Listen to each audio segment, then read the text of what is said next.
दोस्तों नमस्कार, मैं रमन शर्मा।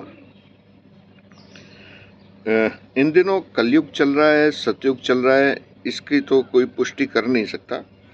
लेकिन नए भारत ने हमारे भगवान जो कह गए या साधु संत जो कह गए, उनको भी गलत साबित कर दिया है। उसकी वजह यह है कि भगवान श्री कृष्ण ने कहा था कर्म करो, हमारे लोग बोलते हैं धर्म करो। भगवान श्री रामचंद्र जी ने कहा था मर्यादा में रहिए, मर्यादा का पालन कीजिए।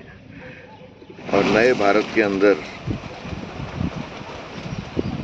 बलात्कार, चोरी, डकैती, झूठ, सब जो चीज़ें मर्यादा के बाहर हैं वो हो रही हैं।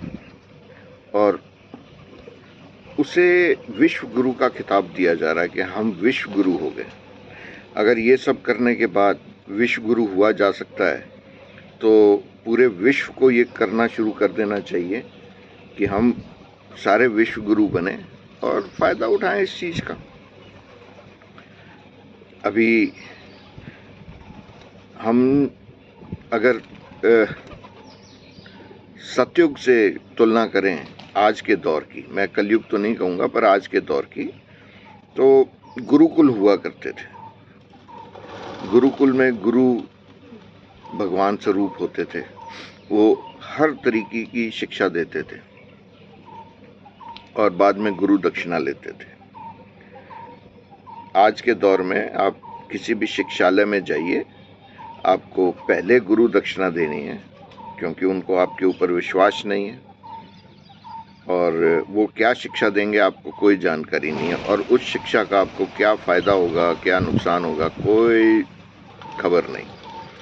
तो ये परिवर्तन नए भारत के अंदर हुआ है और नया भारत ये मान के चलता है कि स्वास्थ्य, शिक्षा ये अब व्यापार है, अब धर्म की चीज़ नहीं रहेगी। इसको धर्म की गिनती से बाहर कर दिया है, धर्म के दायरे से बाहर कर दिया है और इसको कहीं ना कहीं भगवे से भी बाहर कर दिया है।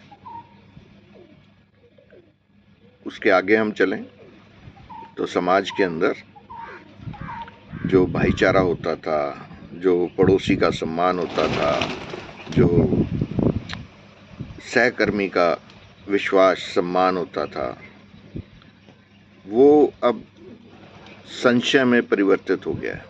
लोग एक दूसरे पे भरोसा नहीं करते हैं। भरोसा क्यों नहीं करते हैं ये तो वही जानते हैं, लेकिन भरोसा नहीं है और नेताजी पे ज़्यादा भरोसा करते हैं। और सबसे ज़्यादा भरोसा इस समय हमारा पूरा देश जो है वो मोदी जी के ऊपर कर रहा है। और मोदी जी जो कहते हैं सत्य वचन कहते हैं, कोई गलत नहीं कहते।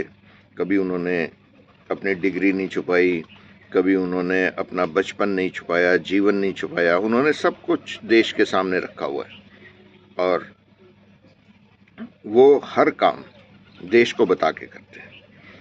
अभी भी वो कोई चुनावी रैली कर रहे होते हैं तो पहले आपको सूचना देते हैं, फिर चुनावी रैली में जाते हैं।